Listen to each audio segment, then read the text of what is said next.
Subscribe करें और bell दबाएं ताकि कोई खबर रह न जाए। अस्सलाम वालेकुम, मैं नूरुल आरफीन सिद्दीकी और आप देख रहे हैं हमारी खुसूसी ट्रांसमिशन। अल्लाह जानता है, अगर मेरा इख्तियार होता तो मैं लूडो खेलने को ज़्यादा तरजीह देता या जगजीत सिंह की कुछ गज़लें सुन करके माजी की कुछ यादें ताज़ा करता। आज जितनी बोरिंग मौजू पर मुझे बात करनी है, दिल नातवा उसकी ताब ही नहीं ला सकता। फजूल सी हरकत सिर्फ ये बतलाने के लिए कि हम दर हकीकत अपोजिशन हैं, हम इमरान खान के दुश्मन हैं और दर हकीकत ये आप अपने दुश्मन हैं। पीपल्स पार्टी अपने मेडिकल एनआरओ को कवर करने के लिए और जो ताज़ा तरीन झांसा उन्होंने पीडीएम को दिया है उसको कवर अप करने के लिए आज तामझाम लेकर के निकली है। मौलाना फजलुर रहमान सिर्फ ये बताने के लिए पुरज़्म है कि पीडीएम के मौक़िफ़ में कोई तब्दीली नहीं आई है, इमरान खान को घर जाना होगा। और रह गई नून लीग, तो नून लीग की गर्दन सबसे ज़्यादा पतली साबित हुई है, क्योंकि ऐसी शर्त लगाई है पीपल्स पार्टी ने जिसे नून लीग के अच्छे खाम भी पूरे नहीं कर सकते, और वो है हज़रत नवाज शरीफ की वतन वापसी। अगर वापस ही आना होता तो भागे क्यों थे। अब ये ऐसी अजीब सी खिचड़ी पक गई है कि जिसके ऊपर बात करना मेरा ख्याल है वक्त के ज़िया के मुतरादिफ है, लेकिन चूंकि रस्म है इसलिए थोड़ा सा वक्त मैं भी ज़ाया करूं। आसिफ अली जरदारी ने वही किया जिसका उनसे गुमान किया जा सकता था। वो एक आदमी जिसने सदर पाकिस्तान का मनसब संभालने के बाद जो पहला बयान दागा था वो ये कि सियासी बयानात कोई कुरान और हदीस नहीं हुआ करते, आप ऐसे शख्स से क्या तवक्को करते हैं। आसिफ अली जरदारी और उनकी पीपल्स पार्टी ने वही किया जो उनसे तवक्को थी। उन्होंने ऐन लबे बाम झांसा दे दिया और मौलाना अपनी विकेट बचाते रह गए। मरियम नवाज जाहिर है कि उनको लीडर बनाया जाना मकसूद है, और ऐसा इसलिए ज़रूरी है क्योंकि ये हुकूमत के फेवर में भी है, वगरना शहबाज शरीफ साहब लाइमलाइट में आ जाएंगे, और अगर वो लाइमलाइट में आ गए तो फिर हुकूमत की पता नहीं कितनी लाइटें जो है वो ऑफ हो जाएंगी। इसलिए ये सारी सर्कस लगी रहना बहुत ज़रूरी है। ख़ास तौर पे पाकिस्तान में आपको पता है अपर चेंबर का इस्तेमाल ज़रा कम ही ज़हमत उठाई रखती है हमारी ये कौम, जिसे हम कौम कहने का तकल्लुफ़ करते हैं। दर हकीकत हम अफराद का टोला हैं, गिरोह हैं, जो कभी ज़ात, कभी नस्ल, कभी रंग, कभी मज़हब और कभी मसलक के नाम पर एक दूसरे को चेतावनी देते, ललकारते नज़र आते हैं, और यही हरकत आज भी हो रही है। अल्लाह जानता है आज इमरान खान सरकार को इस एक वक्त में कि जब मैं आपसे गुफ्तगू का शर्फ ज़बरदस्ती हासिल कर रहा हूँ, कोई तकलीफ़ नहीं।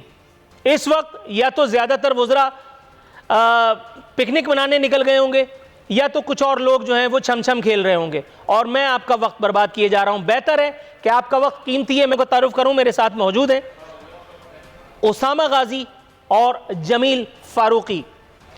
उसामा, कम से कम बोलना चाह रहा हूं, इसलिए आप ज्यादा से ज्यादा अल्फाज का इस्तेमाल कर सकते हैं। देखिए नूर आलफीन, बात यह है कि आपने बड़ी खूबसूरती से जो आज मेला सजाया जा रहा है उसके बारे में बता दिया। अब बात यह है कि जलसों से काम बना नहीं, तो अब रैलियों का शोशा छोड़ा गया है। और अफसोस की बात यह है कि देखिए अपोजिशन का काम होता है, उनका ये फ़र्ज़ बनता है, उनका जमहूरी हक़ बनता है कि वो हुकूमत पर दबाव डालें, हुकूमत वक्त पर दबाव डालें, उनकी गलत पॉलिसीज़ पर उनको आगाह करें, तनकीद करें, लोगों को मोबिलाइज करें, एक प्रेशर बिल्ड करें। लेकिन जिस तरह से इस ऑपोजिशन ने अपने कार्ड्स खेले हैं, जो किया है, उसके बाद तो अब ये समझ लें आप 2 साल, अगले 2.5 साल तो ना इमरान खान साहब को इन्होंने बिल्कुल, यानी दूसरी तरफ अब पार्टी ही कोई नहीं रही, यूं समझें आप। इतना बुरा हाल कर दिया इन्होंने, यानी थका दिया अपने कारकुनों को भी, सब लोगों को भी, पैसे मंगवा, लोग ला। अब देखिए बच्चे 10-10 साल के, 12-12 साल के बच्चे वैन्स में भरकर मौलाना फजलुर रहमान जिस तरह मंगवा रहे हैं कि जनाब वहां पर भरे। अब रैली का नाम दे दिया क्योंकि जलसे तो नाकाम हो गए, अब रैली इसलिए। अच्छा ये भी नहीं होगा तो जब इससे थक जाएंगे तो फिर कहेंगे जी ये सोशल मीडिया कन्वेंशन है हमारा, अब जी ये कारकुन कन्वेंशन है मुख्तलिफ जगहों पर, जबकि ये जोर अपना पूरा लगाते हैं। यानी आप देखिए भावलपुर में है तो पूरे पंजाब से सारी लीडरशिप को कहा होगा कि जनाब सारे पहुंचे हाजिरी लगाने के लिए, मरीम साहब ने कहा होगा। अब ये सिर्फ एक सबको धोखा दे रहे हैं। पीडीएम का कोई वजूद उस तरह रहा नहीं है, बिलावल अब भी नहीं आ रहे, इख्तलाफात का सबको पता है, वो एक लंबी कहानी है। और इन्होंने ना अब यानी अपोजिशन ने एक बहुत ही, मैं समझता हूँ कि इस कौम के साथ मौजूदा दौर में अगर देखा जाए ना, बड़ी ज़्यादती की है कि इन्होंने अपना भरम सारा खत्म कर दिया, अब इस हुकूमत पर प्रेशर कोई नहीं डाल सकता, आप जैसे एंकर्स ही हैं कि वो मीडिया पर बोलेंगे और बस, अब अपोजिशन में तो दमखम नहीं अगले 2-2.5 साल। हालांकि सूरत हाल उसामा ये है कि हम उस हुकूमत के बारे में बात कर रहे हैं। आज मैं तो बात करते हुए भी डर रहा हूं, क्योंकि कहीं ऐसा ना हो कि मेरी बात करने के बाद नाम नेहाद रियासत मदीना के वाली कहीं नोटिस ले लें, क्योंकि नोटिस लेने का तकल्लुफ ज़रूर उठा रखते हैं खान साहब। कल जो वाक़या हुआ इस्लामाबाद में, दिन दहाड़े एक नौजवान के साथ पुलिस गर्दी का जो वाक़या हुआ, कहीं अगर हुकूमत की रिट जाग गई और अगर खान साहब को अचानक किसी ने टीवी खोल करके उनका ये बता दिया कि आप ही इस मुल्क के वज़ीर आज़म हैं, तो कहीं वो इंसाफ देने पर आमादा ना हो जाएं। उसी तरह जिस तरह उन्होंने साने साहिवाल में 1.5-2 महीने के बाद पहुंच करके फोटो सेशन करवाया, कुछ करोड़ रुपए उन यतीम मासूम बच्चों को उनकी यतीमी की कीमत अदा की, उसके बाद उस्मान द बिलावजा बुजदार के पीठ थपथपाई, और उसके बाद एक नादिर शाही दौरा मुकम्मल करके वापस आ चुके। होना तो ये चाहिए था कि ये अपोजिशन अवामी हुकूक की पामाली पर आवाज़ उठाती, लेकिन ये तो अपनी रोजी रोटी को लेकर के और 2 मुल्लाओं में मुर्गी हराम वाला मामला है। जमील फारूकी साहब, अगर कहीं मैं गलत कह रहा हूं तो मेरी तस्दीक फरमाइए जनाब। बिल्कुल नूरुल आरफीन, आपकी बात दुरुस्त है। दाने दाने पे लिखा है खाने वाले का नाम, ये वो जुमला है जिस जुमले के ऊपर कनात करके, सब्र करके, तयक्कुन रखते हुए हर वो शख्स जिसका यकीन पक्का है वो समझता है कि जो कर रहा है, जो हो रहा है वो नसीब का लिखा है, उसको मिल रहा है। वो नसीब का लिखा समझकर की हुई करप्शन को भी दाने दाने पे लिखा है खाने वाले का नाम अपना नसीब का हिस्सा समझता है। वो अगर जहर भी खा ले तो वो समझता है कि यार दाने दाने पे लिखा है खाने वाले का नाम, क्या हो गया, मेरे नसीब में था, हो गया। और अगर उसको गोली लग जाए तब भी उसके इर्द गिर्द वाले यही समझते हैं कि भाई जब दाने दाने पे लिखा है खाने वाले का नाम, इसका नसीब था, इसको मिल गया। तो कौन सी रियासत मदीना और किस तरह की रियासत मदीना की आप बात कर रहे हैं? हम तो शायद उस देश में रहते हैं जहां कानून सियासतदानों, अशराफिया, बड़े लोग, उमरा के घरों की बांदी है, उनके घरों की रखेल है और इंसाफ उनकी चौखट के ऊपर मुजरा करता है। हम तो उस मुल्क में रहते हैं जहां पर एक गरीब के 22 साल बच्चे को सामने से 7 गोलियां मारकर छन्नी किया जाता है, 22 उसके जिस्म में सुराख किए जाते हैं और उसके बाद उनको किस किस्म के सर्कस की तरफ लगा दिया जाता है वो आपको हमें पता है। यानी अगर कोई खातून मोटर बाइक राइड करती हैं और वो तर्जुमान है किसी सूबे की, तो उनको दिखाया जाता है जैसे वो व्लादिमीर पुतिन की तरह बन चुकी हैं जी। वो हमारे लिए ब्रेकिंग न्यूज है। हमारे लिए ये भी ब्रेकिंग न्यूज है कि अगर कोई खातून एक एक्स्ट्रा लार्ज स्टील के ग्लास में पानी पीती हैं तो हम पूरी दुनिया को दिखा रहते हैं, यार देखें जी हमारे कितने जबरदस्त रहनुमा हैं, लीडर्स हैं, आप देखिए स्टील के एक्स्ट्रा लार्ज ग्लास में पानी पीते हैं। हमारी तरजीहात ने हमें जुबों हाली का शिकार करके रख दिया है, और चाहे गवर्नमेंट हो या पीडीएम अपोजिशन की सूरत में हो। यानी आज पीडीएम रैली कहां कर रही है? बहावलपुर में। तो क्या प्राइम मिनिस्टर पाकिस्तान ने प्राइम मिनिस्टर ऑफिस बहावलपुर मुंतकिल कर दिया है? सेनेट अपना मुकाम खो चुका है। इसके अलावा आपके तमाम तर इदारे इमरजेंसी की कैफियत में चले हैं क्योंकि मरियम नवाज साहिबा और मौलाना फजल रहमान साहब ने बहावलपुर के सरायकी चौक के अंदर जाकर हुकूमत के खिलाफ रैली दाग दी है। तो इससे बड़ा अलमिया कोई नहीं हो सकता। इन्होंने सर्कस लगाया हुआ है, सियासी सर्कस, और उसमें अगर कोई पिस रहा है तो गरीब आम आदमी पिस रहा है, एक नौजवान पिस रहा है जिसकी तवक्कुआत थी। इतला के लिए अर्ज है कि उसामा सत्ती जो है वो खुद, हमारे पास जो इंफॉर्मेशन है, वो मौसूफ टाइगर थे और खान साहब के बड़े हिमायती थे, खान साहब को बड़ा लाइक करते थे। तो ये बहुत बड़ा क्वेश्चन मार्क है कि हमें जिस निजाम के अंदर धसाकर, हमें जिस निजाम की खूबसूरती के सब्ज बाग दिखाकर आज 2.5 साल गुजारे जा चुके हैं, चाहे वो अपोजिशन 40 साल करने के बाद या गवर्नमेंट 2.5 साल करने के बाद। उसामा, ये मुझे बताइएगा, जमील फारूकी जो कह रहे हैं, मैं कहता हूं तो बुरा लग जाता है, लेकिन फिर भी इखलाकन मैं आपसे पूछे लेता हूं, बीइंग थर्ड पर्सन, ये मुझे बताइए मेरे भाई, 2.5 साल तो हो गए ये नाम नेहाद रियासत मदीना, जो दरअसल शायद कूफा की रियासत की शायद निशानी है या उन निशानियों में से एक है, उसके बावजूद कल मसीहा का कॉन्फिडेंस देखने से ताल्लुक रखता था। कहते हैं झूठ आर्ट की शक्ल उस वक्त इख्तियार करता है जब कोई बड़ा लीडर बोले। उनसे बड़ा लीडर तो इस वक्त कुर्रा अर्ज पे उसे खित्ते ज़मीन पर जहां मैं मौजूद हूं कोई है नहीं, क्योंकि उनकी हर बात वहीं से शुरू होती है, मैं से, और मैं पे ख़त्म हो जाती है। वो जब कौम को मसाइल का हल देते हैं तो बताते हैं कि मैं कंटेनर पे खड़ा हुआ हूं और मैं ही अपोजिशन को ललकार सकता हूं। वो बताते हैं कि मैं एनआरओ नहीं दे रहा, लेकिन फिर ये कहते हैं कि फौज से अर्जी लगाई जा रही है। वो बार बार ये बताते हैं कि फौज मेरी पुष्ट पर है और फिर कहते हैं फौज का होना साबित भी करो। इमरान खान की सबसे बड़ी अपोजिशन इस वक्त खुद इमरान खान है। ये अपोजिशन सिर्फ टाइम पास कर रही है, इसमें तो कोई दो राय नहीं। लेकिन जनाबे मन, हुकूमत की बेसिम्त एक जो डायरेक्शनलेस एक अप्रोच है, उसकी किन अल्फाज में आप नजर उतारना चाहेंगे? देखिए, the dark side of democracy. और बड़ा जमील, मैं आपकी तरफ आता हूं उसामा से निमट के। जी उसामा। जी जी जी, मैं बहुत ज़्यादा इस पर दुखी हूँ जो मच में हुआ, जिस तरह से 11 ये गरीब कारकुन हमारे शहीद कर दिए गए। ये भी एक सानिया है डेफिनेटली, और हमने इतने साने देखे हैं इस तरह के, और फिर हम सोचते हैं कि शायद अब आइंदा नहीं इस तरह से होगा। और हर दफ़ा वादे, ये हुकूमत भी वादे और इनसे पिछली हुकूमतों में भी वादे देखे गए। अब देखिए, इस वाक़े को भी एक अपॉर्चुनिटी बनाया मियां नवाज शरीफ साहब ने, और उन्होंने अपना मकसद निकाल लिया कि जी मेरे दौर में तो ये सब कुछ ठीक हो गया था, अब ये चुके पीछे कोई और है, ये कठपुतली है वही। यानी हम हर वाक़े में से, हर सहने में से अपनी अपनी अपॉर्चुनिटी निकालते हैं, अपनी अपनी अपॉर्चुनिटी कि अच्छा हम मीडिया में हैं तो हम देखेंगे अच्छा रेटिंग किस तरह आ जाएगी जी, ये अब अपोजिशन है, देखेंगे अच्छा अब हम इसको इमरान खान को टफ टाइम किस तरह से दे सकते हैं। कुछ भी वाक़या हो जाए, यहाँ से हम अपना मकसद किस तरह निकाल सकते हैं। फौज को बदनाम करके हमें क्या हासिल होगा, अब क्या फौज को बदनाम करने से हमें कोई फ़ायदा मिल सकता है तो करो बदनाम।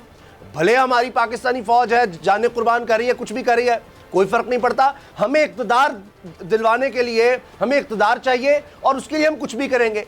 अब इमरान खान साहब की जो बातें आपने की नूरुल आरिफीन, आप दुरुस्त कहते हैं, मगर मैं फिर भी ये समझता हूँ सब इनके दावे ज़ाहिर है गलत साबित हो रहे हैं। बहुत बड़े बड़े दावे किए थे जो हमेशा सब लोग करते हैं मंशूर में, और हमें भी पता होता है कि जनाब ये इन्होंने मंशूर बनाया है, ये वादे किए हैं, वोट लेने के लिए करना इन्होंने उस तरह नहीं है। मगर यह है 5 साल 2.5 साल हो गए। अब 2.5 साल अगर अगले इस तरह गुजरे तो फिर तो जनाब आप देखिएगा, फिर ऑपोजिशन घर बैठ जाए, इनको ये रैलियों की ज़रूरत नहीं है, ये सिर्फ घर बैठ जाए और देखें लोग खुद ही इनके पास जा के दरवाजे खटखटा कर कहेंगे कि आओ निकलो बाहर। अभी तो ये जा रहे हैं और बाहर कोई नहीं निकल रहा, सिवाय इसके कि अपने जो भी लोग हों उन्हीं के अलावा कोई अवामी यानी आप नहीं देखेंगे कोई रेला आ रहा है या लोग निकल रहे। तो अगर इन्होंने यही कारकर्दगी रखी तो ये तो 2.5 साल जिस तरह गुजरे हैं, अगले 2.5 साल अगर ऐसे इन्होंने गुजारने हैं तो फिर बाकी आप सही कह रहे हैं कि फिर हुकूमत को किसी अपोजिशन से घबराने की ज़रूरत नहीं है, वो खुद अपने दुश्मन आप हैं और अगले 2.5 साल में फैसला हो जाएगा। शर्म से डूब मरना चाहिए। माजरत के साथ आपकी बात को मैं उचक रहा हूं उसामा, शर्म से डूब मरना चाहिए। विद ऑल ड्यू रिस्पेक्ट, मैं बड़ा सख्त शायद जुमला इस्तेमाल कर रहा हूं इस एक अपोजिशन को जो अवामी हुकूक की बहाली का रोना रोते नहीं थकती थी, लेकिन इसे एक वक्त में कि जब ये तीनों पॉलिटिकल पार्टीज, ये सियासी इत्तेहाद जिसे पीडीएम का नाम दिया गया है इखलाकन, बुरी तरह से एक्सपोज उरिया होने के बाद, आया होने के बाद, इनके मकासद, इनके जिसको कहते हैं इनकी हरकतें वाशगाफ हो चुका, आश्कार हो चुका, हम पर मुनकशिफ हो चुकी इनकी तमाम तर जिसको कहते हैं साजिशें। उसके बावजूद जरा सा दमखम, जरा सा कैरेक्टर दिखाने के लिए तैयार नहीं। वो जिनके पास मजहब कार्ड है, मौलाना द ग्रेट फजलुर रहमान, वो जिनका भुट्टो आज तक मरने को नहीं है, एक आम आदमी को सिंध में पीने का साफ पानी नहीं है, लेकिन वो भुट्टो कब्र में जाने का नाम नहीं ले रहा। वो जो पाकिस्तान पे 3 बारियां लगा करके जा चुके हैं, वो जिन्हें हर बार मेडिकल एनआरओ या किसी डॉक्यूमेंट को साइन करने की जरूरत होती है। जमील फारूकी कुछ कहेंगे? 73 साल से एक ही सर्कस चला जा रहा है और मंडे टू संडे ये सर्कस है। इस सर्कस में कभी पीडीएम अपोजिशन की सूरत में अपने मिसाइल दाग रही होती है और कभी गवर्नमेंट के तर्जुमान अपने मिसाइल दाग रहे होते हैं। अवाम को तो इन्होंने बेवकूफ़ बना रखा है, अवाम को इन्होंने इंसान तो समझा ही नहीं है ना। अगर अवाम को इंसान समझा होता और उनके मसाइल के ऊपर इनकी तवज्जो होती तो मामलात इतने दिगरगूं या ये आप इक्वल इसको जिम्मेदार ठहरा रहे हैं, हुकूमत और अपोजिशन दोनों को? दोनों इक्वली रिस्पॉन्सिबल हैं और इसमें ज्यादा रिस्पॉन्सिबल वो कौम है जो ट्रक की बत्ती के पीछे लगी हुई है और लगी चली जा रही है। यानी आप ये बताएं कि एवरी संडे आप और मैं एक सर्कस देख रहे होते हैं और वो सर्कस लगा रही है पीडीएम, और मंडे टू सैटरडे हम रोजाना सर्कस देते हैं जो लगाते हैं हुकूमत के तर्जुमान। पब्लिक का क्या वेलफेयर किया आपने? कौन कहता था कि अगर रियासत मदीना के अंदर कोई एक शख्स भी भूखा मरा, या दरियाए फरात के किनारे अगर कोई भूखा मरा है तो उसका रिस्पॉन्सिबल कौन होगा? रियासत मदीना अव्वल तो वो थी ना, तो फिर रियासत मदीना सानी के अंदर क्यों होता है ऐसा कि सानिया साहिवाल हो जाता है, उसके बाद सानिया इस्लामाबाद हो जाता है? यानी कोई बड़ा से बड़ा टेररिस्ट भी हो तो उसके ऊपर 22 गोलियों का ब्रस्ट नहीं मारा जाता। एक 22 साल नौजवान के ऊपर मार दिया और किसी के सर पर जूं तक नहीं रेंगी है। यानी शेख रशीद साहब जाते हैं, जाकर बिल्कुल हमदर्दी करके आ जाते हैं वालिदैन से, शहरियार आफरीदी साहब हमदर्दी करके आ जाते हैं, लेकिन किसी के कान पर जूं तक नहीं रेंगी। अच्छा, ज्यादा हमदर्दी की मुस्तहक माजरत के साथ आपकी बात भी उचक रहा हूं, कंप्लीट करने दीजिएगा। पीडीएम जो पब्लिक वेलफेयर के लिए निकली हुई है, पीडीएम के रहनुमाओं के मुंह में से, किसी के मुंह में से, उस बच्चे के हवाले से, लॉ एंड ऑर्डर की सूरत हाल के हवाले से ज्यादा रहम किस पर आता है? आज जो 11 शहादतें उसामा, ज्यादा रहम आपको हुकूमत पर आता है, उस हुकूमत पर जिसके वजीर दाखिला शेख रशीद हैं, या ज्यादा रहम आपको उन मासूम बेगुनाहों पर आ रहा है जिनकी जानें यके बाद दीगरे ली जा रही हैं इस नाम नेहाद रियासत मदीना में? जी नूर आरफीन, आप मुझसे पूछ रहे हैं? जी जनाब मन। जी मैं गुजारिश करूं, देखिए शेख रशीद साहब ने, आपने देखा रेलवे में कैसी उनकी कारकर्दगी थी, मेरा ख्याल है रिकॉर्ड वहाँ पर हमने हादसा देखे। अल्लाह ताला सबको महफूज रखे। और उसके बाद जब वो यहाँ आए हैं तो यहाँ भी आपके सामने है। अब वजारत दाखिला ये कह दे कि जी ये बलूचिस्तान वाला जो सानहा हुआ है इसमें भी हम देखेंगे। अब ये इस्लामाबाद में शेख साहब से जब पूछा गया साहिवाल के मामले के बारे में, उन्होंने कहा जी उसका मेरे से सवाल ना करें, वो मेरे से पहले का मामला है। यानी अब आप देखिए कि जो भी अब नया आएगा वो कहेगा जी मुझसे ना पूछें। जिस तरह से आजम स्वाति साहब हैं वो कहेंगे मुझसे ना पूछें, रेलवे जिस तरह से तबाह हुआ। अब यहाँ पर अमन अमान की अगर ख़राब सूरत हाल है, आप देखिए कैपिटल में ये सानिया हो गया, वो इसलिए इतना खौफनाक है कि वो पुलिस जिसने, और वो भी कौन, एंटी टेररिज्म स्क्वाड ATS, जिन्होंने दहशतगर्दी को रोकना है, इंसदाद करना है दहशतगर्दी का, वो फोर्स खुद दहशतगर्दी कर रही है। ये इसलिए, और वहाँ देखिए कि बलूचिस्तान में कितनी बड़ी दहशतगर्दी हो गई। तो ये तो इस वक्त एक कौमी तौर पर कौमी सोच नज़र आनी चाहिए थी। लेकिन ये वो हाल है कि देखिए आज भी आप देखिए कोई आपको SOP का नहीं, कि जैसे यहाँ से वबा तो ख़त्म हो गई हुई है, सारी दुनिया भाग रही है, अमवात में इजाफा हो रहा है, लेकिन वो आप बिल्कुल वो चेहरा देखें, आप उनसे सवाल करें, वो नहीं हम तो SOP को फॉलो कर रहे हैं। मरियम साहबा जाती हैं, सड़कें रोकती हैं और उसके बाद कहती हैं देखिए यहाँ भावलपुर से लाहौर तक सड़कें सारी जैम कर दी मैंने कमाल कर दिया है, देखिए ज़रा दिखाएं, ये सोशल मीडिया पर ज़ाहिर चलाने के लिए, ताकि अपना दबाव डालने के लिए। यहाँ पर सिर्फ अब आज इक़्तिदार आप PDM के हवाले कर दें, आप देखें कहेंगे जनाब सब कुछ ठीक हो गया, यहाँ जमहूरियत आ गई है, जबकि सिंध इनके पास इतनी बड़ी अपॉर्चुनिटी है कि देखिए नवाज शरीफ साहब का कोई 30-35 साल का तजर्बा, शहबाज शरीफ साहब की वो पंजाब स्पीड के वहाँ पर जनाब सड़कों का जाल, अंडर पासिस का जाल, और क्या कुछ हो सकता है वहाँ दानिश स्कूल बनाए, वहाँ पर दिखाएं पीपल्स पार्टी को कि जनाब शहबाज शरीफ ये कुछ कर सकता है। और उसके बाद जनाब ये मौजे तुम की तरह निकले वहाँ से लॉन्ग मार्च के लिए कि देखिए हमने सिंध में क्या कर दिया 12-12.5 साल मुसलसल, और उससे पहले, और इस दफ़ा जो हमने 2.5 साल में कर दिया है, ये पाकिस्तान की तारीख हमने सिंध की बदल दी है। जिस तरह मोहम्मद बिन कासिम आया था, इस तरह बिलावल आ गया है, अब ये बदल रही है किस्मत। और उसके बाद चलें तो मैं आपको लिख कर देता हूं, फिर देखिए कौन रोक सकता है इनको, फिर बाकी इनकलाब आएगा। लेकिन पहले को कराची की सड़कों पर ले आए, किसी एक मोहल्ले में ले आए, नोडेरों में ले आए, सिंध में कहीं, गड़ी खुदाबख्श में ले आए, लाड़काना में कहीं, तो कोई तो मिसाल कायम करके दिखा दे। चले अमन-ओ-अमान की सही, अब हम देख रहे हैं कि पूरे मुल्क में अमन-ओ-अमान की सूरत हाल जिस तरह में नजर आ रही है, दुख की बात है। हम क्रिटिसाइज करना चाहते हैं विफाकी हुकूमत को, कर भी रहे हैं, मगर बात यह है कि उसकी जगह जो अपोजिशन निकल रही कर रही है, वो ऑल्टरनेट क्या दे रही है? क्या हमें बतौर सहाफ़ी हमें अप्रिशिएट करने के लिए क्या दे रही है कि हम तनकीद करते हैं विफाक पर, जी बहुत बुरी कारकर्दगी वजारत दाखिला की। नहीं तो फिर आपके ख्याल में ये तो, मैं तो अगला सवाल ही कुछ और करने वाला था, लेकिन आपने सवाल को कहीं और मुझे ले जाने पर मजबूर कर दिया। आपने कहा हुकूमत क्या दे रही है। मेरा ख्याल है हुकूमत का बजट वो सब कुछ दे रहा है उन तमाम चुनिंदा इन्वर्टेड कॉमाज में पोले पोले फुल टॉस एंकराने कराम को, जिसकी तमन्ना उनको है। वरना वज़ीर आज़म साहब के हर इंटरव्यू में, हर जिसको मैं कहूँगा, आप शायद उसकी तौसीक करें या अगर तरदीद भी करें तो मेरी तस्हीह हो जाएगी, हर वो इंटरव्यू जिसे प्लांटेड आप बड़ी शान से कह सकते हैं, हर वो एंकर जो कोई ख़तरनाक सवाल पूछने की पोजीशन में पिछले 20 साल से नहीं है, हर वो आदमी जिसके मुंह में दांत है ना पेट में आंत, उसको वज़ीर आज़म के सामने बिठा करके एक इतना बड़ा जय्यद एंकर, मैं नाम नहीं लेता लेकिन आप खुद पहुंच जाएंगे, वो वज़ीर आज़म से कहता है आप रिलैक्स कैसे करते हैं, और वो कसरत करते हैं सानू की, वो डिलीवर भी तो नहीं कर रहे, उनसे ये सवाल कौन पूछ रहा है? एक आदमी उनसे पूछ रहा है कि आपने अब तक छुट्टी कितनी की है। एक वो आदमी है जो कभी इतवार के दिन सोने के चश्मे निकाल देता है पाकिस्तान में। एक आदमी है जो बुढ़ापे में आकर के झूठ बोलने के मर्ज में मुब्तला हो गया है। आपके ख्याल में जमील फारूकी, इन सारे लोगों के लिए हुकूमत ने जो इन्वर्टेड कॉमास में बंदोबस्त किया है, क्या वो काफी नहीं है?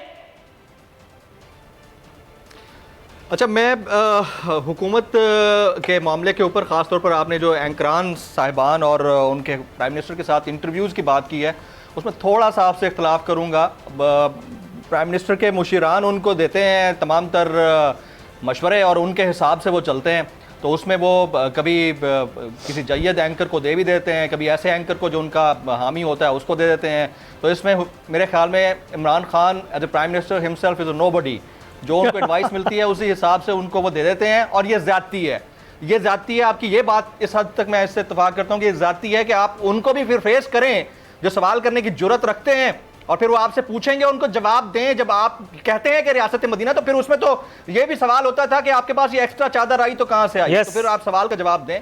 तो जवाब देने के लिए उनके पास तमाम तर जवाब भी होना चाहिए, जवाब भी होने चाहिए। अच्छा, अब मैं अपना आर्गूमेंट मुकम्मल कर दूंगा। पहले जो मैं बात कर रहा था कि अगर गवर्नमेंट अपने एंड पे ठीक काम नहीं कर रही है तो अपोजिशन भी ठीक काम नहीं कर रही है। मैं ये कह रहा था कि अपोजिशन के दोनों बड़े लीडर्स बशमूल तमाम छोटे मोटे इर्द गिर्द वाले जो आज बहावलपुर के सरायकी चौक में मौजूद हैं, आपने इन सब के मुंह में से, किसी के भी मुंह में से यह सुना हो कि जो 11 कारकुन बलूचिस्तान में शहीद हुए हैं, या फिर जो इस्लामाबाद के जी सेक्टर के अंदर बड़ा वाकया हुआ और एक 22 साल नौजवान उसामा सत्ती जाँ बहक हुआ है, उसके ऊपर किसी ने मजम्मत की हो या उसके ऊपर आवाज उठाई हो और कहा हो कि आज की हमारी रैली उन तमाम पाकिस्तानियों के लिए है जो इस तरह की लॉ एंड ऑर्डर सिचुएशन की वजह से हलाक हुए हैं या जाँ बहक हुए हैं, शहीद हुए हैं? क्यों नहीं कर रहे? इसलिए नहीं कर रहे कि उन्हीं के दौर में नकीबुल्लाह महसूद का कत्ल हुआ कराची जैसे शहर में, उन्हीं के दौर में सानिया साहिवाल चौक इस गवर्नमेंट में हुआ ना,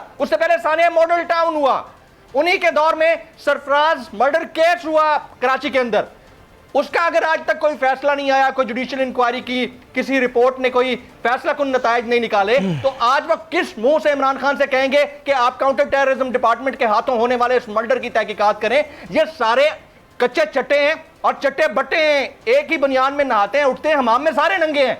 आप इनसे कोई तवक्को ना रखें। इस सारी धमा चौकड़ी के अंदर कोई पिस रहा है तो एक आम आदमी पिस रहा है, एक आम पाकिस्तानी पिस रहा है। इस तरह से गन पॉइंट या किसी बड़े के ऊपर करें ना, किसी ऐसे के ऊपर जिसकी गाड़ी के ऊपर हरा झंडा लगा हुआ हो, जरा गन पॉइंट करें उसको, उसके ऊपर, उसके बेटे के ऊपर करें, उस प्रोटोकॉल वाले के ऊपर करें जिसके आगे पीछे 6-6 गाड़ियां होती हैं, पीछे गार्ड बैठे होते हैं और बराबर से गुजरने वाली गाड़ी को यूं हाथ हिला के रोकते हैं कि आपकी जुर्रत कैसे हुई हमें क्रॉस करने की? रोके ना उनको। किसी दिन करें गन पॉइंट सीटीडी वाले वजीर दाखिला के ऊपर, करें गन पॉइंट किसी दिन वजीर इत्तलात के ऊपर, करें गन पॉइंट किसी दिन मरियम नवाज शरीफ के ऊपर। ड्रामेबाजी करते हैं पब्लिक के साथ, जुल्म करते हैं पब्लिक के साथ। वो बच्चा जो 22 साल का हुआ है, जवान हुआ है, जिस मां के हाथों में पल बढ़कर जवान हुआ होगा, कभी आपने एक लम्हे के लिए सोचा होगा कि 22 साल किस तरह से मेहनत करके उसने अपने बच्चे को पाला होगा? और वो एक ऑनलाइन टैक्सी सर्विस के ऊपर नौकरी कर रहा था। अच्छा उसामा, ये मुझे बताइएगा, इससे पहले एक और मर्डर हुआ था बहुत ही बहिमाना, खेतों में काम करने वाले एक बच्चे का। अभी तक उसकी भी रूह तड़प रही है, उसके वालिदैन की रूह को, उनके वालिदैन को भी करार नसीब नहीं हुआ। इसे एक नाम नेहाद रियासत मदीना बाल्फाज दीगर रियासत कूफा में, और वाली नाम नेहाद रियासत मदीना को अभी तक उसका भी मेरे ख्याल नहीं आया। मैं दर हकीकत हंस पिछली मरतबा उस जुमले पर रहा था जो जमील फारूकी साहब के मुंह से निकला। उन्होंने कहा इमरान खान इज नोबडी। मैं अब इस बात पर मजीद नहीं जाना चाहता, लेकिन उसामा प्लीज मेरे सवाल का अगर जवाब मिल जाए।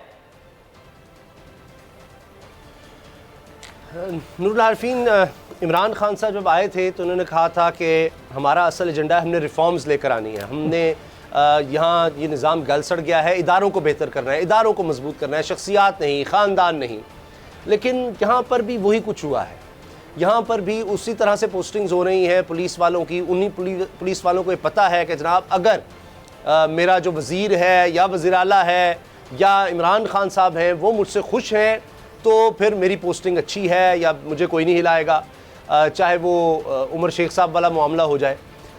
तो आप अगर किसी की आशीर्वाद है वहाँ शहजाद उसामा, जब बहनोइयों के ज़मीन का कब्जा छुड़ाने के लिए CCPO लगवाने लगे और वो भी वज़ीर आज़म, तो फिर तो गई ना भैंस पानी में। जी, लेकिन वो नहीं छूट सका। वो हाई कोर्ट से वो केस का फैसला जो अभी तक आखिरी फैसला आया है वो उनके बहनोई के, वज़ीर आज़म के बहनोई के ख़िलाफ़ ही आया, जो मेरी इत्तलात है, हो सकता है मैं गलत हूँ। तो शायद पता नहीं ये वहाँ पर ये मामला हुआ और अगले ही रोज़ समझें कि वो CCPO साहब की भी छुट्टी हो गई। तो कहीं कोई रिफॉर्म्स आपने देखी हैं? एक IG साहब का कहा गया कि उनको लाए गए जब ये नई हुकूमत है कि जी पंजाब में हम बड़ी बेहतरी कर देंगे, आप देखिएगा, हमने बदल देना है, यहाँ पर पुलिस के निज़ाम को बदल देना है। कुछ भी नहीं बदला, सब कुछ उस तरह से है। यानी वो पुलिस वाले ही चले गए, उन्होंने हाथ जोड़ा, उन्होंने कहा जी हम तो कोई बेहतरी नहीं कर सकते, जिस तरह से यहाँ पर पोस्टिंग्स हो रही हैं, ट्रांसफ़र्स हो रही हैं, फ़लाँ ने फ़लाँ को कह दिया इस तरह कर दें, और यानी मुझे वहाँ लगा दो, पैसे चाहिए पैसे ले लो, जिस तरह भी। तो वो मैं नहीं कहता कि इमरान खान साहब ले रहे होंगे पैसे, मैं नहीं कह रहा, लेकिन वो निज़ाम जो पिछड़ा है उनके नीचे नीचे वो सब कुछ चल रहा है।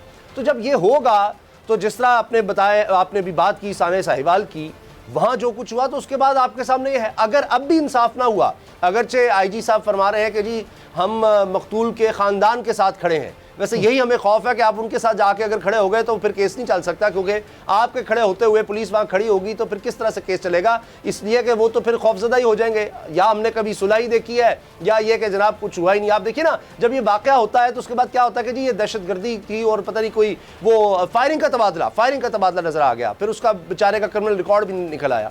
तो अगर हम किसी एक वाक़े को लेंगे, हर वाक़े में हमें नाअहली नज़र आती है।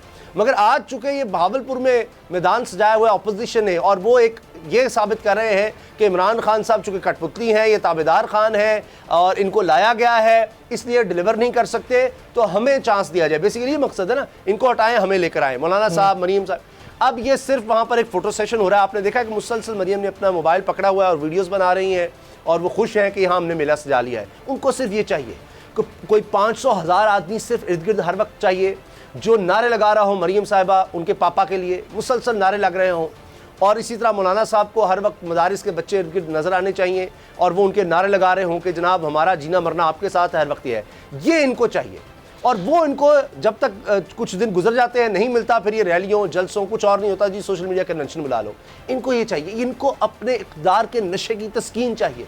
अगर वो कुर्सी नहीं मिल सकी तो कम से कम इस तरह के हाई प्लेटफॉर्म खड़े होकर एक आवाम को देख सके, कीड़े मकोड़ों को, कि जिस तरह कोई बादशाह कोई मलका देखती है कि ये आए हुए हैं, देखें हमारे कहने पर ये आ गए हैं, और उसके बाद अपनी उसकी हम तस्कीन कर सकें कि ये देखें ये लोग हैं, ये हमारे कारकुन, ये जिनको जब हम चुटकी बजाएंगे ये आ जाएंगे, ये बिल्कुल जब हम कहेंगे कर देंगे, जाओ लड़ जाओ जनाब, ये कर दो वो कर दो। ये उसकी तस्कीन के लिए हो रहा है। और वहाँ हुकूमत में बैठे वज़रा वो अपनी तस्कीन कर रहे हैं कि हम वज़ीर बन गए, ये हमने करना था, आ गए हैं, अब रिफॉर्म्स पुलिस की चली गई, ये वाक़या हुआ है, अच्छा देखते हैं करते हैं, हो जाएगा, हो जी नोटिस ले लिया, हो गया, चंद दिन बाद फिर वही कहानी होगी। और अल्लाह ना करे कि इसके बाद कोई ऐसा वाक़या हो।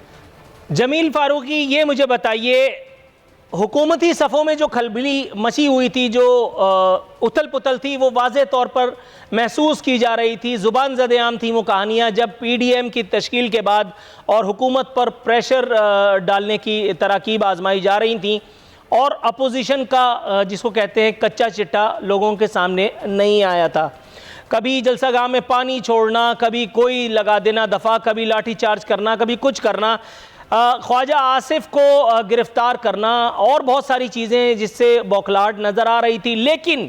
लेकिन ये अपोजिशन जो ख़ुद इमरान खान से पहले अपनी ही साख की दुश्मन निकली, जिसने ख़ुद अपने ऊपर एक सवालिया निशान खड़ा कर दिया है, इस एक अपोजिशन को कोई इशू नज़र नहीं आया। वो जो अवामी अहमियत का हामिल हो, मुल्क में इस वक्त बेरोज़गारी जो है वो अपनी बुलंद तरीन सतह को छू रही है। अगर आप किसी मिनिस्टर से बात करें तो जाहिर है कि वो मामला बिल्कुल अलग होगा। जैसे मेरे कल के प्रोग्राम में हमारे एक गेस्ट ने इंकशाफ फरमाया, जब मैंने काउंटर किया तो उन्होंने विड्रॉ किया, 13 लाख नौकरियां उन्होंने फैसलाबाद में सिर्फ देने का इंकशाफ किया, जाहिर है जो बाद में गलत साबित हुआ। ऑन रिकॉर्ड है आरिफ अलवी साहब, 22 लाख नौकरियां हुकूमत के इब्तदाई दिनों में ही बर्बाद हो चुकी थी। वो 50 लाख घर जिनको बनाने का दावा करती हुई ये हुकूमत आई थी, उन 50 लाख घरों का अभी तक नाम और निशान नहीं है। सफिशेंट मवाद था अपोजिशन के लिए कि हुकूमत को आखिरी कॉर्नर तक धकेल दे, लेकिन अगर हुकूमत में अपोजिशन में कैरेक्टर होता तब। देखें, जहां तक सवाल है गवर्नमेंट का, गवर्नमेंट कोई भी आती है थर्ड वर्ल्ड कंट्रीज़ के अंदर तो गवर्नमेंट का तरीका चलाने का हमेशा वही रहता है जैसे ये गवर्नमेंट चल रही है।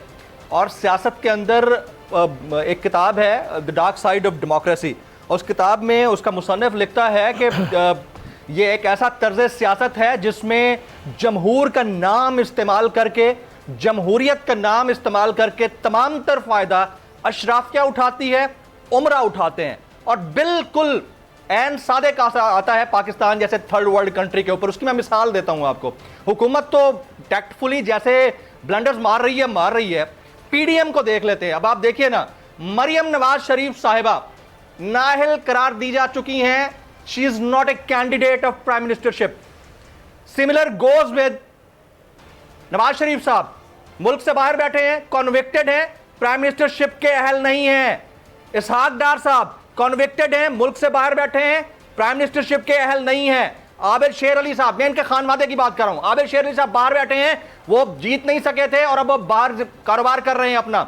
मरियम नवाज शरीफ साहिबा का मैं पहले बता चुका हूं। अब इनके अलाइज की बात कर लेते हैं। अलाइज में मौलाना फजल रहमान साहब रुकने कौमी असेंबली नहीं है और वो भी प्राइम मिनिस्टरशिप के अहल नहीं है। बिलावल भुट्टो साहब, उनकी उम्र अभी पूरी नहीं हुई है, प्राइम मिनिस्टरशिप के लिए वो अभी एलिजिबल नहीं है। तो बाकी रह कौन गया जिसके लिए प्राइम मिनिस्टरशिप के लिए लड़ रहे हैं? इसी जमील मेरी इल्तिजा है कि इसी करेंगे कि उसको प्राइम मिनिस्टरशिप दे। मेरी इल्तिजा है कि इसी फसाद और बलागत के साथ अगर आप हुकूमती बेंचेस की भी नजर उतारें, हुकूमती अनमोल रत्नों और वुज़रा की जो शायद संतरी नहीं बन सकते थे अक्सर और अब मंत्री बने दिखाई देते हैं, मैं मुंतजिर हूं। ये कॉल ऑफ फेल का तजाद है। जिसको चपड़ासी नहीं रखना था उसको मुल्क का वज़ीर दाखिला बना दिया। जिसको उन्होंने अपने दौर में कहा था कि इसको मैं माली ना रखूं, उसको अपना मुशीर खजाना बना दिया। तो ये तो कॉल ऑफ फेल का तजाद है। और जिस मुल्क का प्रेसिडेंट हलफ लेने से एक दिन बाद ये कहे कि शादी से पहले किए हुए वादे कुछ और होते हैं और शादी के बाद वादे वफा ना हो, तो ये तो नॉर्मल सी बात है। इसी तरह सियासत में भी होता है। तो ये तो कॉल ऑफ फेल का तजाद है। थर्ड वर्ल्ड कंट्रीज की सियासत शख्सियत परस्ती की सियासत है, इसमें कोई शक नहीं है। मैं अपोजिशन की बात इसलिए कर रहा हूं क्योंकि उन्होंने मोमेंटम डेवलप किया है हुकूमत को गिराने का।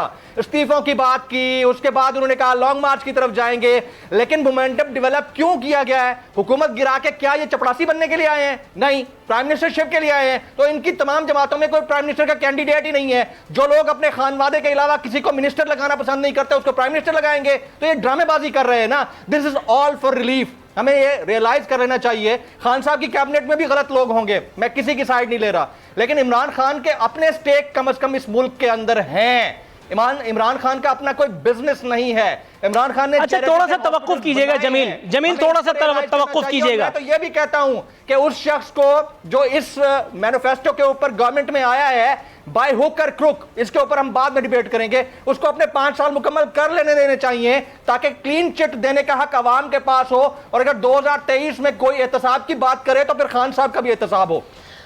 उसामा गाजी इसी तरह की झोलझाल हमें सुनाई दी उन अदवार में जब यहां अल्ताफ भाई का डांस हुआ करता था, जब यहां यही नफीस लोग जो अपनी 2-4 सीटों से इस एक हुकूमत को जो बहुत ज्यादा मकबूल नहीं है, जिसके जोम में ये हुकूमत और इसके गुमाश्ते मुब्तला हैं, उसको संभाल रखा है इन नफीस लोगों ने। जनाब मन, पहले भी यही कहा जाता था कि अल्ताफ भाई का कोई चाचा मामा हुकूमत में नहीं है। उसके बाद वक्त ने देखा, अल्लाह रब्बुल इज्जत ने दिखलाया कि अल्ताफ हुसैन के घर की दीवारें तोड़ के 5 लाख पाउंड बरामद हुए और वो यहीं से गए थे, इस एक शहर से जहां मैं बैठा हूं, जहां मैं बैठ करके जिंदा रहने की अदाकारी फरमा रहा हूं। जनाब मन, क्या मैं इस बात से, इस लॉलीपॉप से बहल जाऊं कि इमरान खान का कोई जाती कारोबार नहीं है? सानू की इमरान खान इस कुर्रार्स पे आखिरी अच्छा आदमी होगा। सानू की जनरल जियाउल हक, उसके बारे में मर्दे मोमिन मर्दे हक की बातें की जाती थी, तहज्जुद गुजार था। सानू की अफगान फसाद में उसने लगा करके कौम को किधर से किधर पहुंचा दिया। ये जाती खसाइल हुक्मरानों के ये रिलीफ लेने के लिए क्यों इस्तेमाल होते हैं? क्यों बार बार ये बताया जाता है कि खान साहब को सुप्रीम कोर्ट ने सादिक और अमीन कहा है? मैं कहां उनकी सदाकत और अमानत पर सवाल उठा रहा हूं? मैं तो उनकी परफॉर्मेंस पर सवाल उठा रहा हूं, जिसका मुझे बुनियादी हक है। अगर इमरान खान का कोई कारोबार नहीं है तो इमरान खान डिलीवर भी तो नहीं कर रहा। जमील फारूकी साहब ने फरमाया कि उनके काबीना के अरकान में भी निकम्मे लोग होंगे या शायद with all due respect 2 number लोग होंगे, लेकिन क्या वक्त ने बताया नहीं किन लोगों के ऊपर कितने कितने केसेस थे। आज फैसल वावडा की दोहरी शरीयत का मामला कोई नहीं सुन रहा। इलेक्शन कमीशन में वो जो फॉरेन फंडिंग का केस है वो अब तक पेंडिंग है। परवेज खटक के ऊपर एशियन डेवलपमेंट बैंक की रिपोर्ट आ चुकी है, मगर परवेज खटक बाकायदगी से वजीर दिफा हैं। खान साहब कहते हैं जहांगीर तरीन के खिलाफ कोई मामला अभी है नहीं, जहांगीर तरीन के खिलाफ FIR मौजूद है। जहांगीर तरीन को कोई इस वक्त उसकी मूंछ का बाल नहीं तोड़ सकता। जरा इन तजादात की जानिब आइए। नूर आलफीन, देखिए होता यह है कि एक तो हमारे यहाँ जब हुक्मरान आते हैं तो उनके इर्द गिर्द खुशामदियों का एक टोला होता है, और फिर जब वो देखते हैं कि जो जितनी खुशामद करता है वो उतना आगे जाता है तो फिर बाकी भी इस तरह शुरू हो जाते हैं। तनकीद करने वाले या इस तरह का मशवरा देने वाले ये नहीं करना चाहिए, वो नहीं करना चाहिए, वो पीछे होने लग जाते हैं और वो फिर एक बिल्ड करते हैं उस हुक्मरान के बारे में, चाहे मियां नवाज शरीफ हो, शहबाज शरीफ हो, वो जरदारी साहब हो या कोई और हो, फिर अब इमरान खान, कि उनका एक इमेज बिल्ड करते हैं कि जी आपके उसमें हुक्मरान में या आपके पार्टी के लीडर में ये खामी थी, हमारे ये पॉजिटिव है, तो उससे वो कंपेयर कर रहे होते हैं कि ये जनाब ऐसे है वैसे है। जहाँ तक नैब की आपने बात की, नैब बड़ा सीधा सा जवाब दे देता है। वो कहते हैं जी जिनके पुराने केसेस हैं पहले हम वो तो निपटा लें, फिर हम इनकी तरफ आएंगे, चाहे वो परवेज खटक हो, वो मालम जब्बा केस हो, वो अलीम खान का मामला हो, फैसल वावडा का मामला हो, या दीगर जितने भी आप देखें कि कईयों के ऊपर ये क्वेश्चन मार्क है, जबकि वज़ीर आज़म ने कहा जी ये एहतसाब होगा वज़रा का। तो नैब तो साफ कह देता है कि जनाब पहले हम उनका तो कर लें एहतसाब और उसके बाद इनकी बारी आएगी। और होता यह है कि अपोजिशन चूँकि नैब को टारगेट करती है मुसलसल, और उस पर यानी कि जी अभी कहा गया कि आप जनवरी में शायद मेरा ख्याल है नैब के घेराव का कह दिया गया है कि जनवरी में हम नैब का भी घेराव करेंगे और इलेक्शन कमीशन का भी घेराव होना भी PDM ने अगले मैदान वहाँ से जाने हैं। तो नैब को तो फिर जाहिर है कि अगर कहीं से सपोर्ट मिलनी है तो हुकूमत ही है, और कौन है। तो फिर वो भी इस तरह से हो जाता है कि जी अगर हम हुकूमत के खिलाफ भी चले गए तो हमें तो और मसला बन जाएगा, पहली अपोजिशन हमें जीने नहीं दे रही, मरीम को बुलाते हैं तो पथराव शुरू हो जाता है। तो कल को जिन पुलिस वालों ने हमें बचाना है वो हुकूमत के अंडर है, उस हुकूमत के लोगों को भी बुला लें तो एक नया मसला खड़ा हो जाएगा, हमारी सपोर्ट पर कौन आएगा। वरना इमरान खान साहब ने तो कहा था नैब को जो चाहिए हम देने को तैयार हैं, तो नैब को पता नहीं क्या कुछ चाहिए। वो नैब से जब सवाल करें वो कहते हैं जी इतने अरब रुपए हम कट करेंगे। जी जमील फारूकी, ज़रा इनके इरशादात पर कुछ रोशनी डालिए ज़रा। इनके इरशादात तो वही हैं जो वो हमेशा से बोले जा रहे हैं, और PDM जब भी कोई खिताबात करती है तमाम इन लोगों के कलेक्टिव जितने भी लीडर्स होते हैं उनका मतमा नज़र तकरीबन एक जैसा होता है। आपने इमरान खान साहब की बात की थी, उसामा भी बात कर रहे थे कि वो ईमानदार हैं, तो ईमानदारी के ऊपर तो उनको तमगा नहीं मिल सकता, ज़ाहिर है परफॉर्मेंस बिल्कुल ठीक है। मैं यही कह रहा हूँ, एक किताब है फ्रैंकलिन की और किताब में वो जुमला लिखता है कि in politics nothing happens by accident and if you feel it so it was planned that way।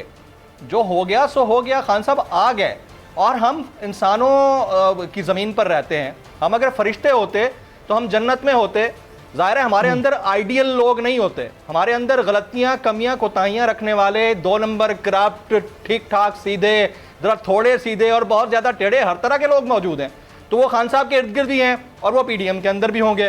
तो खान साहब अब अगर आ गए हैं तो परफॉर्मेंस हम 2.5 साल में जो गेज कर रहे हैं उसको अगर आप 2023 तक ले जाते हैं तो 5 साल बाद अगर उन्होंने कोई डिलीवरेंस ना दिखाई, जिस तरह KPK के अंदर हम BRT का मामला देखते हैं, आज लोग अगर थू कर रहे हैं तो किसके ऊपर कर रहे हैं?